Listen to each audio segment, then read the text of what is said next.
Oh, thank you very much. That's a lot of people for a town hall. Nobody's ever seen a town hall like this. You know, a town hall is supposed to have about 300 people. You have about 8,000 people here. And equally as important, you have about 8,000 people that are not here. They're walking away. But I think we have television outside, right? So they're watching from outside. Would anybody like to change places with them? I thought you were going to say that.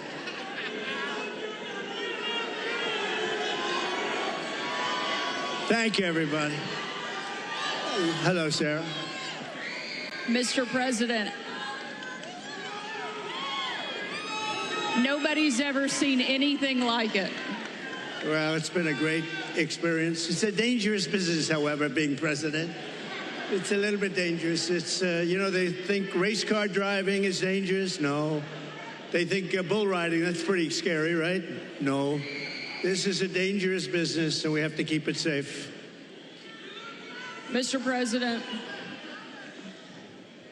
I don't think there's a person, certainly in this room tonight, and probably anywhere in the country, that doesn't remember exactly where they were on July 13th, that Saturday, when a horrific thing happened, an attack not just on you, but what I see as an attack on our entire country. They have...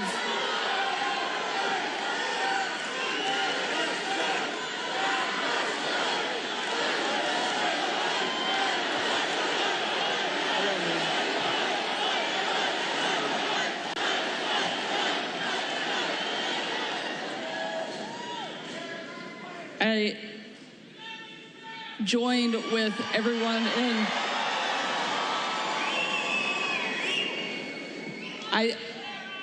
We know that you were tough.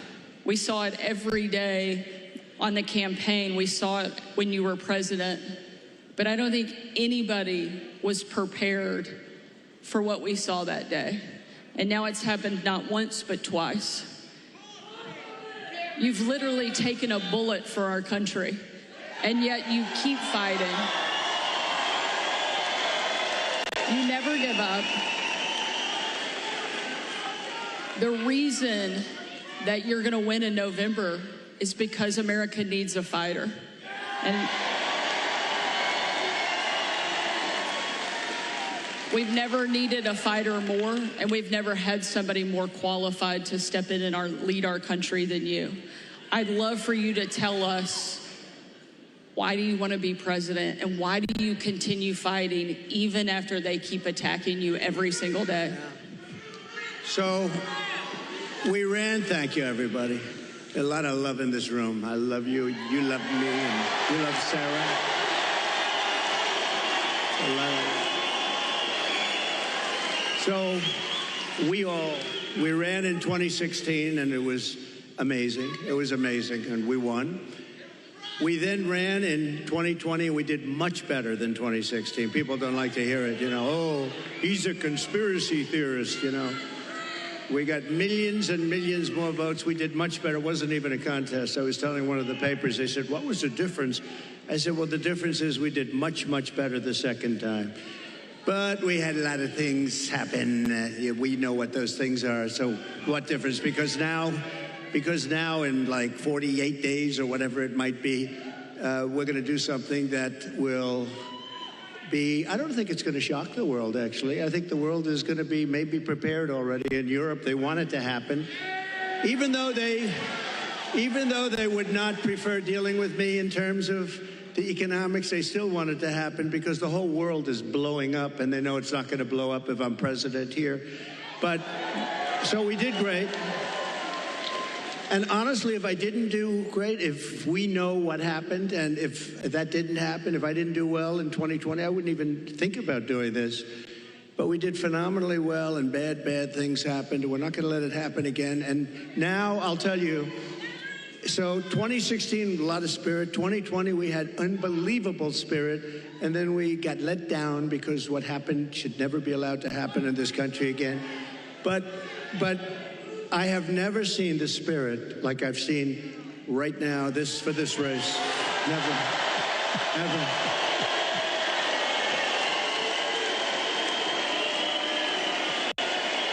Never seen anything like it. Never seen anything like it.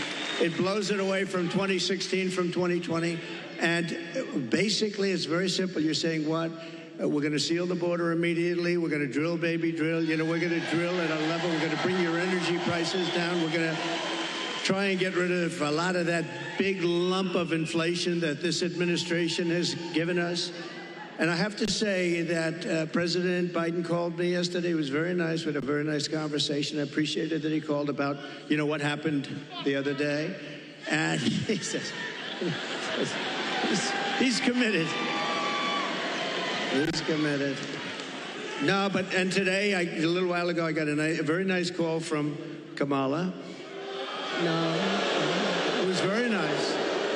It was very nice. It was very, very nice, and we appreciate that.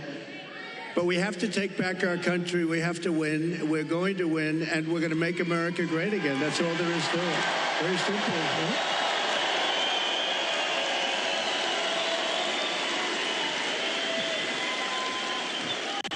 I think it's safe to say that this crowd will all be voting for you.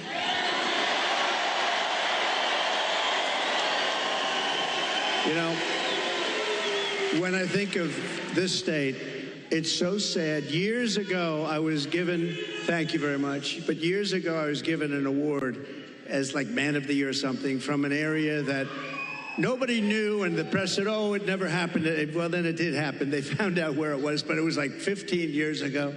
A beautiful area, but nobody remembered it. Nobody remembered it all. All of a sudden, like through a miracle, they found out it did exist, and it was there. And I had the speech, and the speech was, don't let them take your automobile industry away. They're taking your automobile industry away. And I don't know why you do it. Now, I wasn't a politician. I was an entrepreneur. I was a real estate developer, doing great, having a lot of fun, doing a much simpler life than this. Who would think that a developer's life is simple, but it's a lot simpler than this. But I said, don't let them do that, because here I am in Michigan, and I was getting an award, and I'm making a speech. I'm saying, what am I going to say? But I just watched Common Sense. I saw them leaving for Mexico, leaving for China. Do you know that right now, and they weren't building them with me, they weren't building anything in Mexico having to do with cars with me, because I said, if you build it, we're going to put 200%. You're not going to sell one car into this country. But right now, they're building some of the largest auto plants anywhere in the world ever built. I have a friend that does that for a living, very good at it. He's the best, I think. And he's actually a contributor, a supporter, but he builds the plants. And I say, you know, I'd like to go see a plant, a really great auto plant. You know, it's amazing technology, amazing what they do, really incredible, the amount of automobiles they can produce and the size of these things. I'd like to see a real modern plant. And he's the one that does them. And I said, so where would we go? I was hoping he'd say Detroit or someplace up here. But anywhere in this country, I'll take anywhere in this country, right? So will you, my greatest guy right over here. Stand up, will you, please? He's such a great guy. Oh, hi, everybody. We're going to bring him back. We're going to bring him back. We're not just going to keep, you know, you're losing your jobs, the whole thing, but just, so they're building. So I said, where would I go? And let's go take a look at a beauty. He said, well, we'll have to go to Mexico. I said, wait a minute, I'm not interested. No, I want to know here. He said, here we don't build top of the line. We build smaller plants. We build, we just, you know, there's just not that kind of a thing. And I said, isn't it sad? He feels that too. You know, he's a United States guy. But he said, if you want to see the big ones, you're going to have to go to Mexico. They're owned and built by China in Mexico. And there are a number of them going up right now. And they think they're going to make their cars there, and they're going to sell them across our line, and we're going to take them, and we're not going to charge them tax. We're going to charge them, I'm telling you right now, I'm putting a 200% tariff on, which means they're unsellable. Unsellable in the United States. And then you wonder why it gets shot at, right? You know, only consequential presidents get shot at. When I say something like that, you have countries saying, this guy, but what can you do? You have to do what you have to do, right? We have to be brave. Otherwise, we're not going to have a country left. So what's happening is they're building these massive auto plants, and they think they're going to make tens of thousands of automobiles and sell them in here. No tax, no nothing. It's not going to happen. When you put on tariffs, tariffs are the greatest thing ever invented. You know, I took in $467 billion from China. Nobody else took in anything, and China's economy is not even doing that well. And Biden, you know, they have not been able, and Kamala, they have not been able to take those tariffs off because there's so much money. And frankly, if they did take them off, this country would be flooded with Chinese cars. You don't have the Chinese cars. We put a pretty good tariff on. It was going to be lifted at some point. Then we had COVID. We did a tremendous job in COVID. We gave you a stock market that was higher than just prior to COVID coming in. And we did a great job. We never got credit. We got credit for the best economy maybe ever. We got credit for having defeated ISIS and having rebuilt our military. We shouldn't have given, Sarah, we shouldn't have given $85 billion worth of equipment to the Taliban, to Afghanistan. I think the most embarrassing moment in the history of our country. That whole thing was the most. When we were leaving with me. I was the one that got it down to the right number. We were going to keep the big air base, which is exactly 1 hour away from where China makes its nuclear weapons. Think of that, 1 hour away. And we gave it up. We just gave it up. One of the biggest, one of the most, we spent billions and billions of dollars many years ago. The runways can hold more weight than any runway ever built. Think of that. They're, I think, 19,000 feet long, which is, 3 times what a normal runway would be. It's called Bagram. And we were going to keep that because of China, not because of Afghanistan, 1 hour away from where they make their nuclear weapons. So that was a good one. We left, and the way we got out was so embarrassing. And because of that, first of all, 13 dead soldiers. I've gotten to know their families. They're incredible families, but they'll never be the same. Many badly injured, Sarah, nobody ever talks about the soldiers that are badly injured. They talk about 13 dead, and we always have to say that, number one, and great families. But nobody ever mentions the fact that some of the soldiers were hurt so badly, the arms, the legs, the face, like obliteration. We left American citizens behind, and they're not too happy, I can imagine, but if they're living. And we also gave them $85 billion worth of the best military equipment, all beautiful, brand new, between the goggles and the planes and the armor-plated cars. We gave them armor-plated trucks and cars and vehicles and so much. And they're one of the largest sellers now today of military equipment in the world. They're selling this stuff. 777,000 rifles and guns. Think of that. How do you have that anyway? Who would put that? We have 71,000 trucks and cars. And again, many of them armor-plated. So what happened is when Russia looked at that, they said, we're going to invade.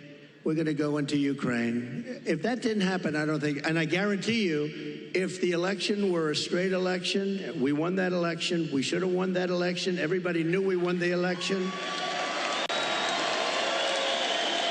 they would have never attacked. Putin never would have attacked. But the oil prices got driven up at $100 a barrel. He made money. He's the only guy who fought a war, and you make money fighting a war. But it got driven up because of their bad energy policies. But when he saw that, and you wouldn't have had, think of this, you wouldn't have had, how different would the world be? You wouldn't have had Ukraine being attacked by Russia. You wouldn't have had October 7th in Israel, where that horrible situation took place because Iran was essentially broke. They had very little money, and we would have made a great deal with them. All we want is we don't want them to have a nuclear weapon. Very simple. That's all we want. We don't want you to have a nuclear weapon. We would have made a good deal with Iran. They would have been happy. And I think they're going to end up being very unhappy, but it's very dangerous. They're very close to a nuclear weapon. And the other thing, you wouldn't have had inflation. You wouldn't have had inflation because inflation was driven up by their bad energy policy. And you remember your gasoline started going up to $5 and $6 a gallon. And then what happened is they said, oh, we're going to get killed. We have an election. We're going to get killed. And they went back to my policy. So they went back to the same. What they don't, and they say, we produce the same amount as Trump. Well, they went right back to my policy, or you would have had $25 a gallon gasoline. So they went back. What they don't say is, though, I would have been producing 4 times as much. And I took us from 3rd into 1st place by a lot. But we have more liquid gold under our feet than any other country in the world, including Saudi Arabia, including Russia. And we would have been so dominant in energy. We would have, you know, we didn't need any energy from anybody. We didn't have to protect any other countries in order to get their oil, which we've done for many years in the Middle East. We were energy independent. Sounds so beautiful to say it. We're energy independent. We were soon going to be energy dominant, and we would have been now having so much money coming out of the energy. We just have the best. We have Bagram in Alaska. They say it might be as big, might be bigger than all of Saudi Arabia. I got it approved. Ronald Reagan couldn't do it. Nobody could do it. I got it done. In their first week, they terminated it. Check that one out. Bagram. Check that one out. Think about this. Between Bagram, between you go to Anwar, you take a look at the kind of things that we've given up. We should have that air base. We should have that oil. We would have had a whole different country. But to give up Anwar, to give up the biggest air base, military air base in the world, and they left it in the dark of night with the lights on, and they did leave the dogs behind. There are a lot of people, they say, what about the dogs? They left the dogs behind. But we would have been a much different country right now. But we're going to get it back, and I promise you we're going to get it back with guys like this and people like that. And Sarah, just one thing, because this is the world's longest answer to an otherwise simple question, but the difference is I give an answer that's productive as opposed to an answer that is not very productive, right? Like in the debate. But just to end this, we are going to, for Michigan, because we want to be a little bit Michigan-centric. You used to be the capital of the world in cars. Today, you're an afterthought in cars. And I don't know the head of your union. I've never met the gentleman, Sean. I've never met him. But what he's done to your union and what he's done by agreeing to allow this country to say we're going all electric, which at some point they're going to end up taking back that mandate because that mandate is insane. They want to go all electric basically by 2030. And for him, think of this, for him to do that, just real fast, you're right now at 25% of where you used to be and heading south because the electric cars are all going to be made in China and Mexico, but they're all going to be made basically in China. We are going to bring so many auto plants into our country. You're going to be as big or bigger than you were 50 years ago because they won't be able, if they're not willing to build a plant, we don't want their product. And that's enough. That's all I wanted.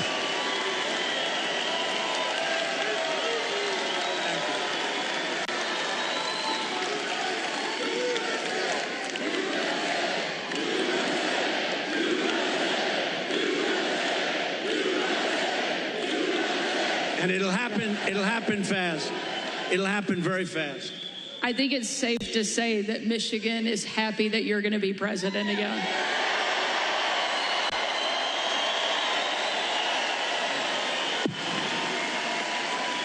And Mr. President, we don't mind that you give long answers because you actually have something to say, because you actually got something done when you were president.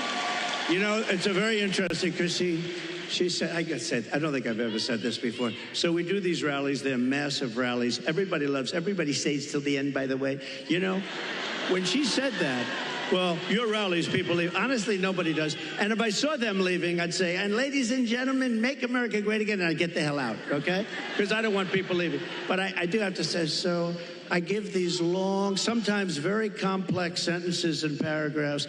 but they all come together. I do it a lot. I do it with Raising Cane, that story. I do it with the story on the catapults on the aircraft carriers. I do it with a lot of different stories. When I mention Dr. Hannibal Lecter, I'm using that as an example of people that are coming in from Silence of the Lambs. I use it. They say, it's terrible. So they say, so I'll give this long, complex area. For instance, that I talked about a lot of different territory. The bottom line is, I said, the most important thing. We're going to bring more plants into your state and this country to make automobiles. We're going to be bigger than before. But the fake news, there's a lot of them back there. You know, for a town hall, there's a lot of people. But the fake news likes to say, oh, he was rambling. No, that's not rambling. That's genius when you can connect the dots. You gotta. Now, Sarah, if you couldn't connect the dots, you got a problem. But every dot was connected, and many stories were told in that little paragraph. But there is something, but they say that. The other thing I say is this. We had 107,000 people show up in New Jersey. We had 68,000 people show up in Alabama. We had 79 or 81,000 in South Carolina. And they've never said, I'm a great speaker. And I said, am I a great speaker? They say, oh, no, he rambles. What the hell are all you people showing up for if I ramble? You don't want to show up for a rambler. So anyway, thank you very much. Mr. President, no one has done more to fight for the American worker than you, to bring back jobs and manufacturing to this country. Tonight, there's obviously a lot of people that really care about the auto industry here. And tonight we have a question from one of the auto workers, Isaiah, here in the audience that would like to ask a question. Good, sure. Where's Isaiah?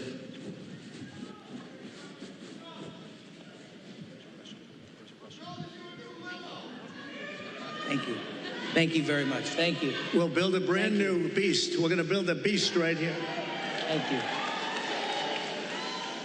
Thank you very much. Thank you. Thank you. Yes, sir. Thank you, Mr. President, for having us here tonight. I just want to let you know that I've attended one of your rallies. I did not leave early, and I did not fall asleep. Just want to let you know that, sir. I did not do it. I did not do it. I didn't see anybody else doing it either, sir. My name is Isaiah. I'm a third-generation UAW worker, working hard to build trucks here in America. Yes, yes. Get ready. You're going to be doing plenty of it. Thank you, sir. Thank you, sir. I work for Ford, and you actually came and visited the plant that I work at. That's right. You did.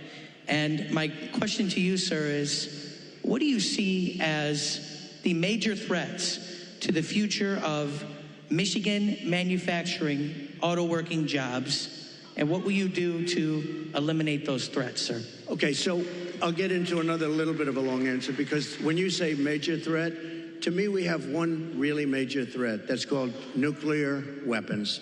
We have other countries that are hostile to us. They don't have to be hostile to us. I always say if you have a smart president, you'll never have a problem with China, Russia, or any of them, okay? I got along great with Putin. I got along great with President Xi. I got along great with Kim Jong-un of North Korea. Everybody said, oh, you can't get along with him. He liked me. I got along great with him, and he has a lot of nuclear force. But you essentially have 5 countries, and you're going to have more. Whether you like it or not, you're going to have more. It's the single biggest threat to the world, not only Michigan, to the world. And you're not going to care so much about making cars if that stuff starts happening. And we have people that are not good at negotiation. The war should have never happened. President Biden, I want to be nice. You know, he was so nice to me yesterday, but, you know, in one way, I sort of wish the call wasn't made, because I do feel he's so nice. I'm so sorry about what happened and all that. But I have to lay it out. We have very important, and the same with Kamala today. She could not have been nicer. But the fact is, we have to have people that are respected by the opponent, by the other side, by other countries that have this. Even Pakistan has nuclear weapons. We have countries, India has a lot of nuclear force. We have countries that have tremendous nuclear power. And when I hear these people talking about global warming, that's the global warming you have to worry about. Not that the ocean's going to rise in 400 years an eighth of an inch, and you'll have more seafront property, right, if that happens. I said, is that good or bad? I said, isn't that a good thing? If I have a little property on the ocean, I have a little bit more property. I have a little bit more ocean. But the fact is that it's a tremendous problem, and we are closer to World War III today than we've ever been. And the difference is, and I say this a lot, this isn't army tanks going back and forth and shooting at each other. This is obliteration. The power of these weapons, and I'm the one that revived it, and I hated to do it, but, you know, we had stuff that was 48 years old. They didn't even know if it worked. We have incredible stuff. So does Russia. China has much less, but they're going to catch up over 4 or 5 years. It's the single biggest threat by far to civilization. And nobody talks about it. They talk about global warming. Used to be, remember? Used to be global warming. You know, they changed the name. You know why? Because the planet's getting cooler now. So now what they call it is climate change, because that covers everything. See, climate change, if it gets hot, cooled, you know, these people, I don't know if they're for real, but if they're not, they're covered by the words climate change. If it gets cooler, that's good. If it gets hotter, that's good. Global warming wasn't working so well. But the single biggest threat, okay, now let's assume we have a really smart president, and that's not going to be a threat because we have a lot of power. Doing business with China is a good thing, but you have to have a fair deal. Doing business with Russia, they have so much in terms of minerals and things. The size of their land mass is like 4 times bigger than the United States. The minerals and things they have, we can do great business. And you keep everybody happy. You can solve that problem. But let's talk about the local problem. The local problem is that you have countries stealing your business. Mexico is a very big one. Mexico, this year, we have a deficit with Mexico of $250 billion. Think of this. With Mexico, little Mexico, you think of it as a little innocent place. We're losing our ass to Mexico. China, you don't even have to talk about. We have over $1 trillion this year.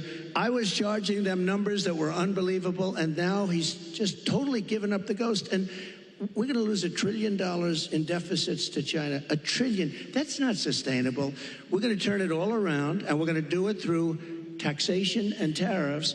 It will be done in 24 hours, and it'll change the whole planet. Just so you know, Sarah, China became powerful because they charge. They don't call them tariffs. They call it a tax. They don't call it tariffs. The word tariff is a beautiful word to me, but to a lot of people that don't understand, it's not a beautiful word because you have a lot of people that are paid off by these countries. They're taking care of these countries, and they don't care about destroying the United States. They want millions of dollars in fees and consultation, but we will, literally in a period of 24 hours, we can change the whole trading of the whole world. They've taken advantage of our country for years. I stopped it. I stopped so much of it. And then we had a focus on COVID, which a lot of people said was put in there for a reason. You know, it came out of the Wuhan lab, which I said right from the beginning, all of you know. It didn't come out of a cave. They said a cave. It didn't come from France. They blamed France. They blamed, I call it the China virus because I like to be accurate, you know? They call it the Spanish flu. They call it all different names when something comes from a country, except for China. We have to call it COVID. What the hell does COVID mean? The China virus. And a lot of people think they did that because they were not happy with me as president. I actually had a great relationship with President Xi. And in his own way, he probably liked me the most, but maybe or maybe not. I saw that Putin the other day endorsed Kamala. And you have to understand, these are major chess players. So when he endorses Kamala, he may say, well, I did that because I love you, and it's better to be doing it. So who knows? But he endorsed Kamala, which is a little unusual. I was watching, I said, that's interesting. I think that's a good thing, isn't it? It really is. But look, we have to turn it around, and we can.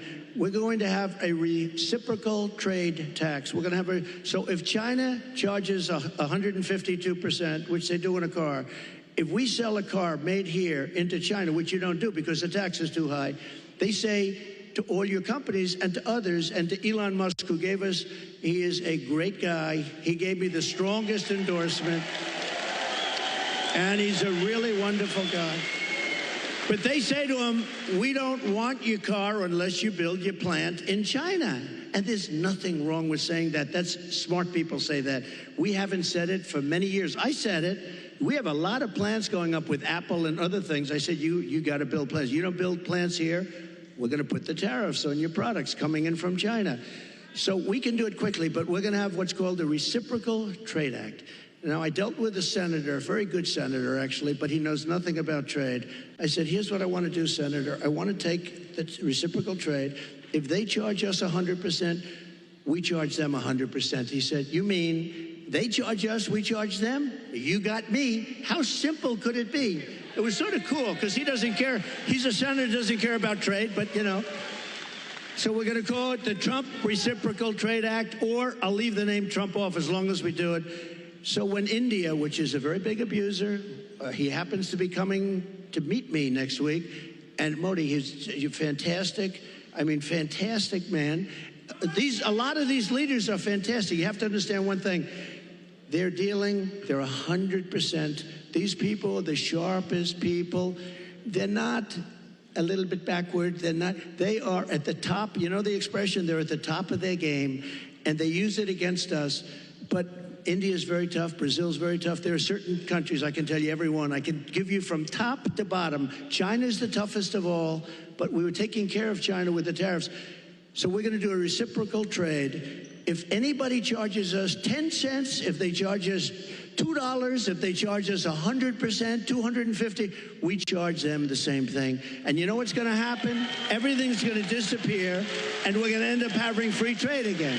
And if it doesn't disappear, we're going to take in a lot of money. Okay? But you know, the biggest beneficiary, I believe, is going to be your state.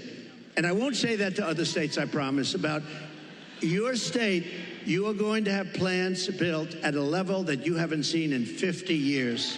Okay? Great question. Thank you. Thank you. Mr. President, one of the other things I think that you did that helped protect the American worker as much as anything else, and also make our country and our community safer, was you actually did something about the border. Just this month, there was a woman in my home state of Arkansas who was killed by an illegal immigrant who was drunk driving, that was deported during your administration and came back under this administration because they have failed to protect our country. It's one of the great threats that we face that you actually did something about. A lot. Tell us what you will do on day one to help protect our country. So we're going to be, day one, we're doing two things. Closing the border and baby drill. Two things. We're going to get down the prices.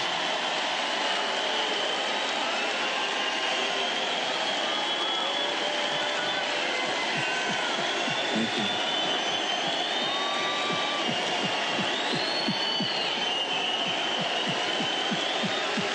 Nice people. I like this crowd. I like this crowd. No, you know what? You're smart people. So, Sarah, thank you.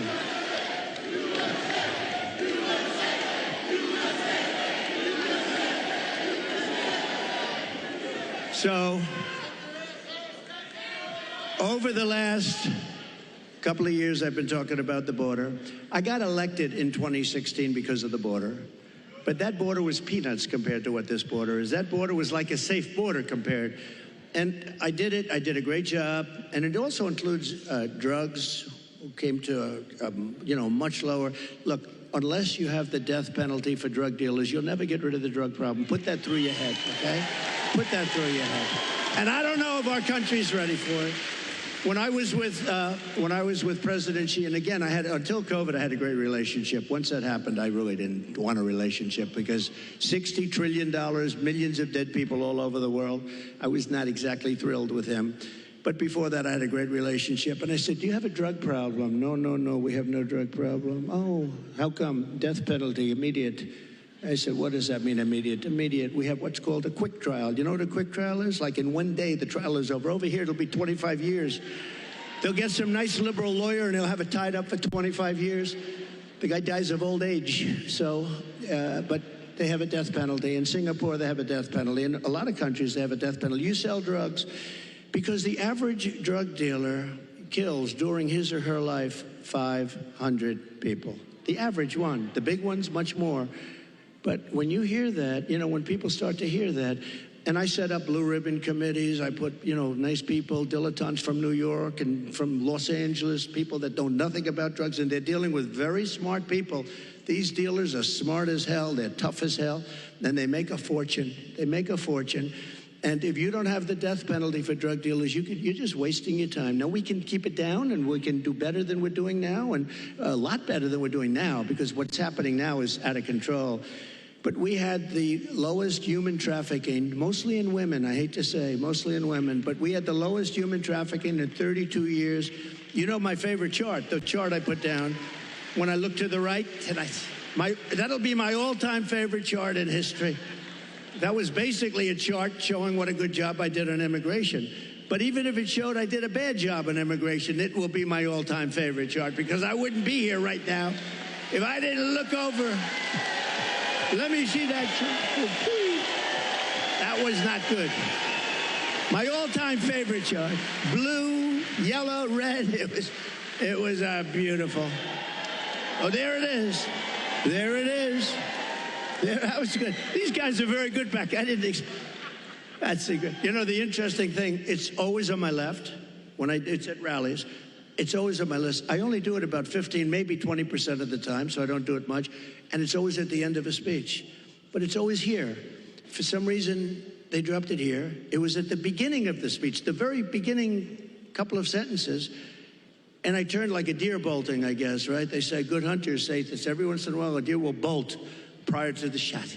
And I don't know, I guess mine was a form of, but I turned around to look at it. It was right here, behind me, actually. And my head was at a perfect angle. It got me. But if you got to be hit, that's the best place. Although it's blood. The doctor, I said, how come so much blood? He said, the ear bleeds more than it. I said, I'll take it. I'll take it. But it was an amazing thing. And I have to say, because I have to, while we're on the subject, because people do like to talk about it. A few days ago, we had an incident. I have to say, Secret Service did a hell of a job. They really did. They caught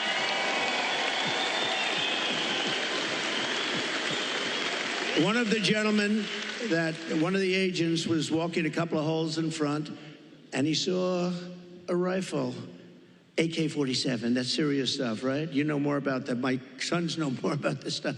But AK-47, that's a bad one. The other one was an AR-15. This was an AK-47. And he saw the barrel of the gun coming out from a bush. Can you believe it? This guy was all set. He was all set to do his number. And there was no talk. He didn't say, hello, what are you doing here, please? And he ends up getting shot himself.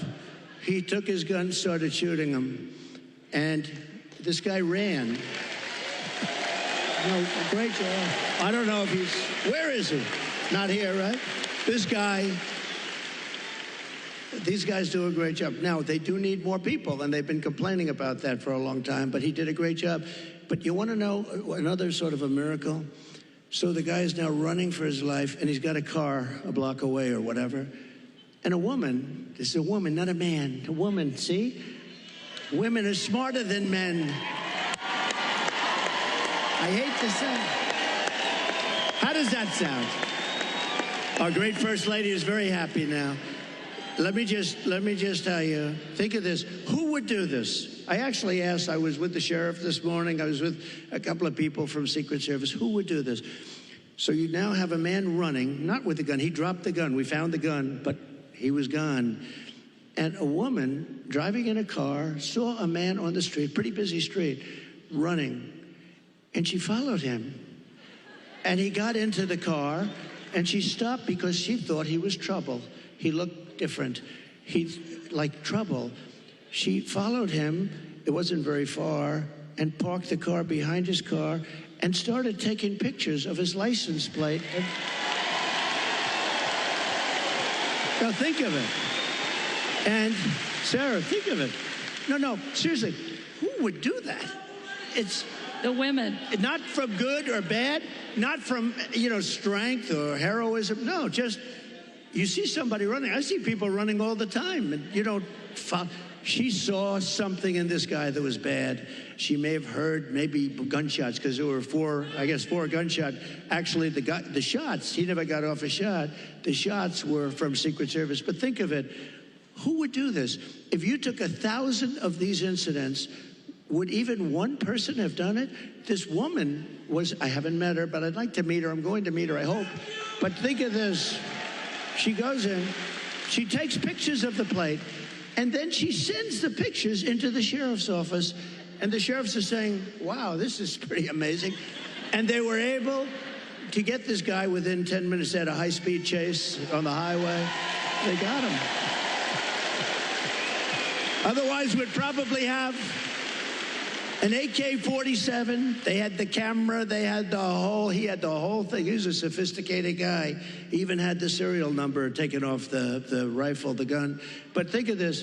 So we'd have all this stuff, but I'd be walking around saying, I wonder where this guy is. Is he in this audience? We would have a maniac out there. This woman was unbelievable, because I actually asked the sheriff, if it happened 1,000 times, would anybody have done that? He said, maybe. But not much, not much. So she did she was really amazing job. Well, we're glad she did. I think there are a couple takeaways there. One, the women of this country love Donald Trump and are going to make sure we do our part.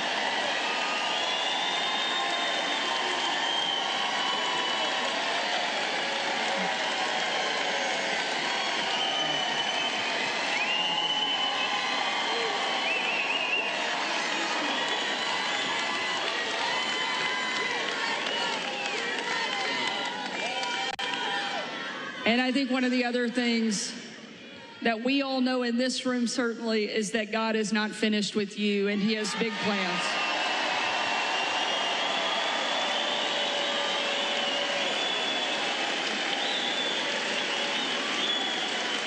Sarah, I just want to say one thing. So when I heard about this tonight, I said, so where am I speaking? Michigan, good. I like Michigan. I want to talk about cars. I love talking about the cars because it's so simple.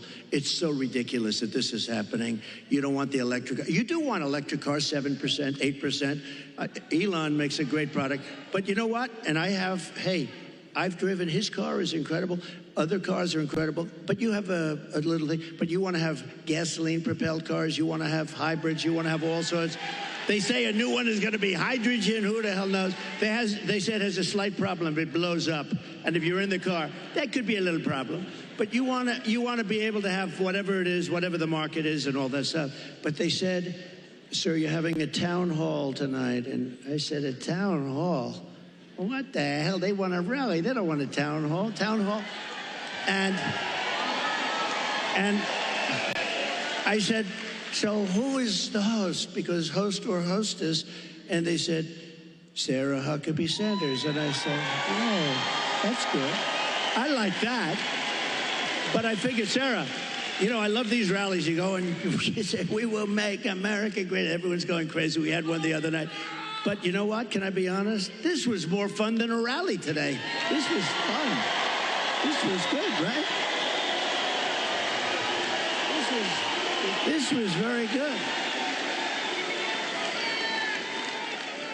We're going to take another question from the audience. Maybe the only job in the country harder than being president of the United States is being a mom, especially under this administration, because they're making everything harder.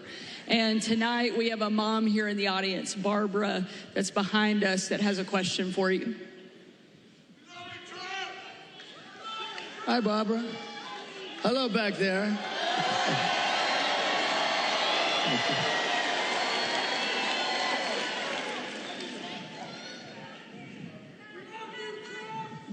Good evening. Good evening, President Trump. Thank you for taking our question. Thank you. My name is Barbara.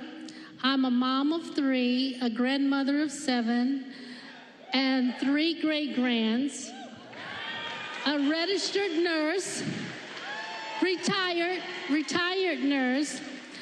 So I know the cost that goes into raising children and running a household. Yeah. People just can't survive now.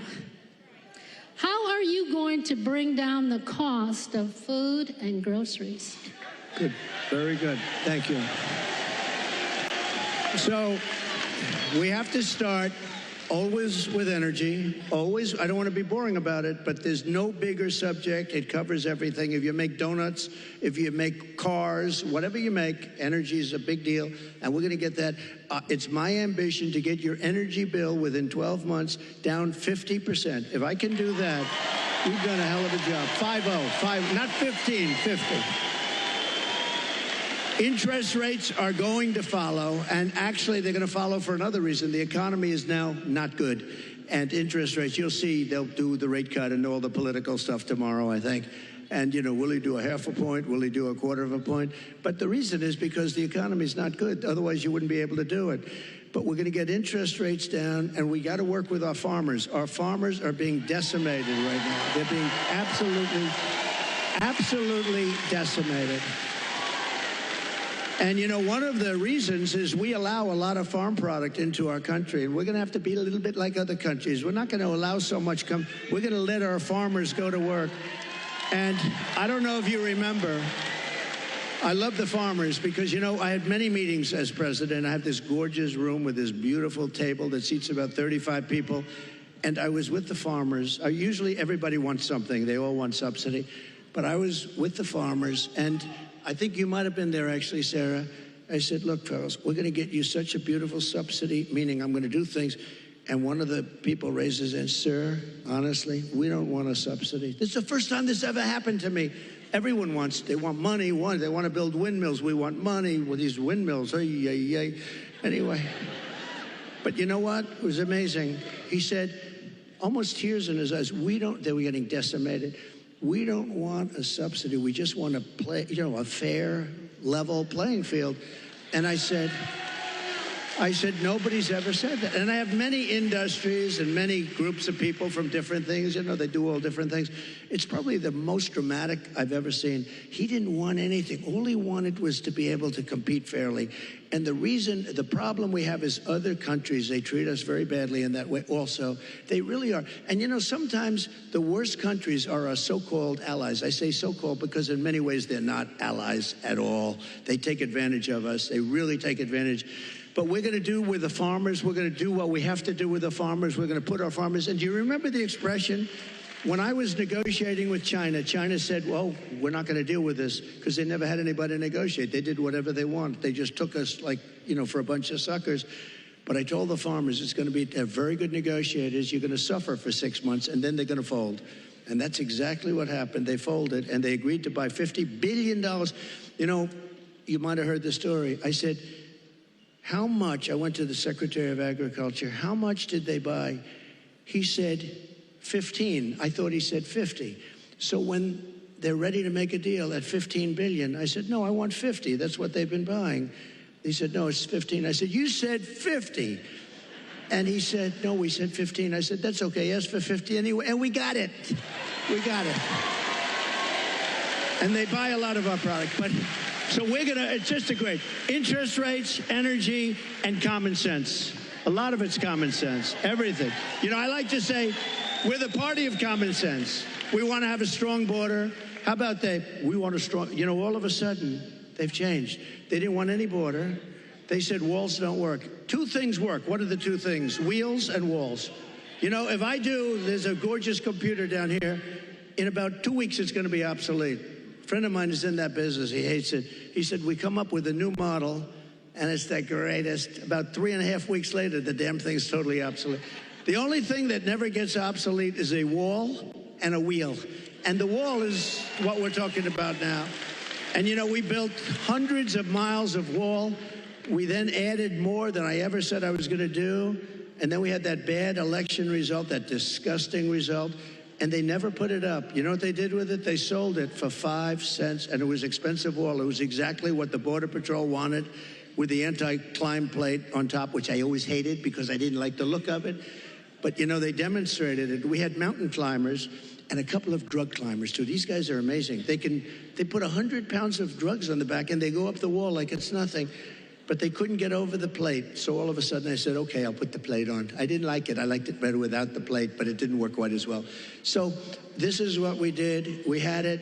We had the best. We had a thing called Remain in Mexico. You don't have to be a genius to know Remain in Mexico is a very good thing. And you think that was easy to get. I think Tijuana, Mexico was probably the fastest growing city in the history of the world. Okay, they had hundreds of thousands. They couldn't come in. When they got in, they let everybody pour into our country. The border, just to finish with the border, when I talk about energy, to me it's exciting, but to a lot of people it's not. But it gets exciting because we'll bring down your costs, all that. But what people want to hear, and I believe when I got elected, I believe it was the border that was the biggest thing, and I fixed it, and I did a great job. And I wanted to mention it in 2020, and my people would say, sir, nobody cares about the border. They don't care because I had it fixed. Now I got to fix it again. I believe the border is of the greatest interest. When you look at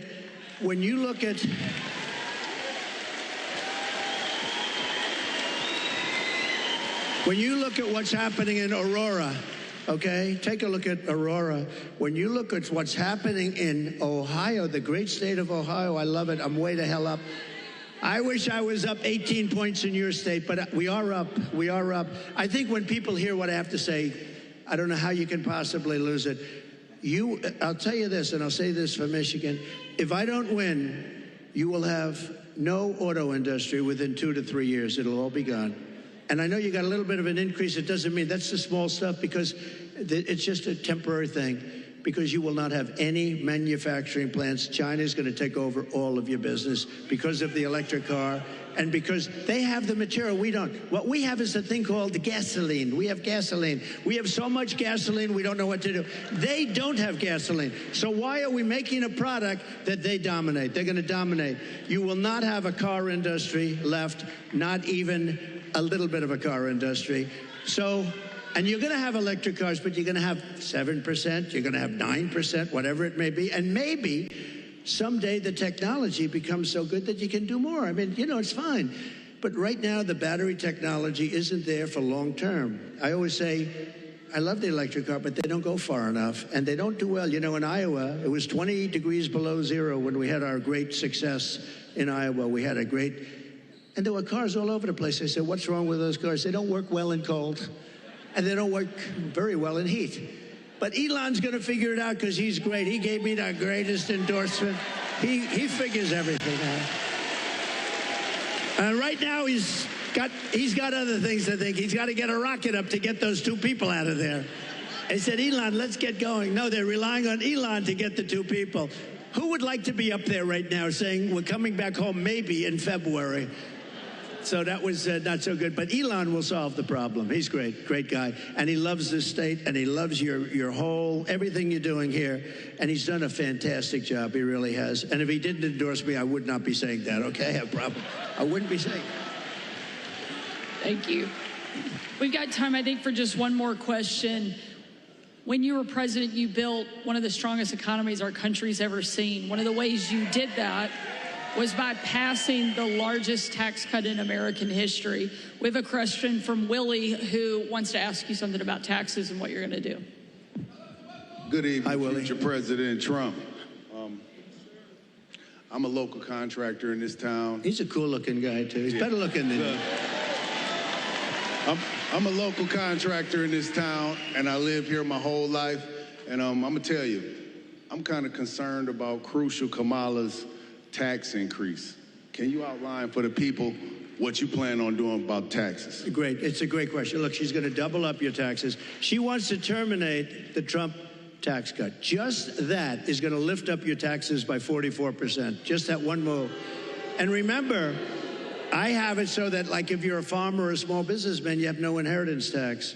They're going to give that up. They're going to give everything. A lot of people don't realize a lot of people didn't talk about it, but if you have a small business, if you have a farm someplace, a lot of farmers, they have beautiful land, but they don't have the cash, and they leave it to their children, and they're so proud of their children, and the children end up going bankrupt because they have to borrow money to pay off the estate tax. There is no estate tax, and that's something that nobody even talks about, but that's helped. That's saved a lot of families. from having to sell their farm or losing their farm. But she's got one thing that's incredible, an unrealized capital gain tax. That will drive every business out of the United States. So what that is I don't know how they can possibly administer. The only ones that are going to make money are appraisers and accountants. So they're taking a business, might have not a lot of money, but it might have great land, and they're valuing it. And what was it this year compared to next year? You got to put down a value, and then you got to go out and you have to pay tax, even though you haven't sold anything. It's the craziest thing I've ever heard. And I don't know how any rich person or any person that's in business can even think of supporting her. It's the craziest thing I've ever heard. So, and they're going to raise the capital gains tax, Willie, a lot. Now, as far as regular, people are going to have to pay a lot more tax. Your taxes, she said, 70 to 80%. Some people will pay 70, 80%. You have to understand, a lot of these people are international business people. A lot of these companies are international. They don't care if they're here or someplace else. They go for the best deal. They go for their shareholders. If they raise the taxes like that, they go to other countries. You know who got a lot of our companies is Ireland. Years ago, they took our pharmaceutical industry because they gave them a better deal. They will leave our country. They will leave all those jobs that we created. And I want people to pay fair taxes and all of that. But she's going to be raising your taxes to 50, 60, 70%. And it's not sustainable. And even for the companies, if they have to pay too much, they're going to leave the country and you're not going to have any jobs. So we have to be very, very careful about it. We have to be very, very careful. And I have to tell you that this has really been an honor. This will be the most fun of any state because we're going to bring back an industry that you can do it. You know, we're going to bring back an industry. And mark my words, if for some reason some tragedy happens, because it would be a tragedy beyond the auto business for the whole country, I really believe that. If a tragedy happens and we don't win, there will be 0 car jobs, manufacturing jobs. It will all be out of here. And that includes South Carolina. That includes other places that are competitors of yours. You won't be making cars here anymore. You won't be making anything in our country anymore. We're going to bring it all back. But the one, and I say this, and I said it to another state the other night, and I said, this is not a good thing to say to another state, but I said, Michigan's going to be the most fun because you're so set up for greatness.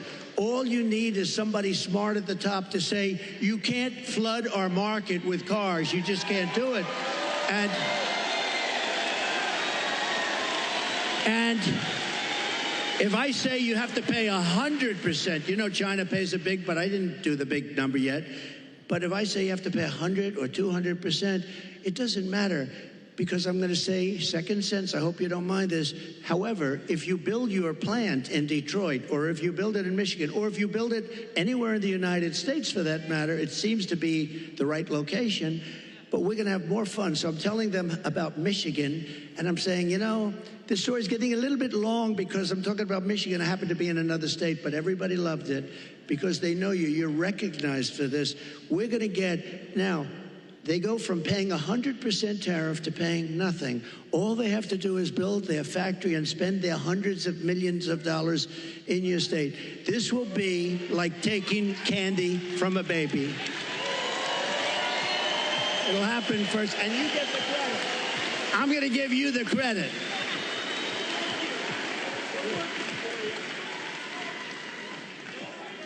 Well, I don't think there's any question that America was better off under Donald Trump. And we know that it's going to be even better the second time around.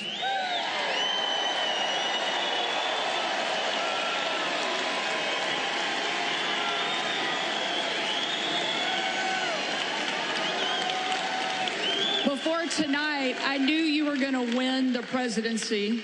I had no doubt. Arkansas is going to come in huge. But now I know you're going to win Michigan by epic margin.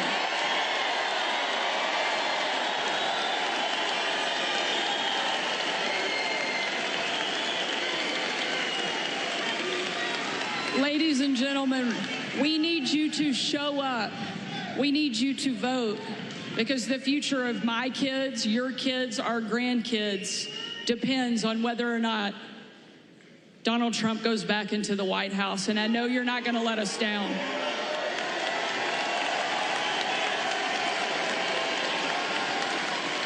More importantly, I know President Trump is not going to let us down because he's shown us time and time again that no matter what comes at him, no matter what the left throws at him, he's going to get back up and keep fighting for this country that he loves so much. Thank you, Mr. President. Thank you, Sarah. Thank you, Sarah. Thank you very much.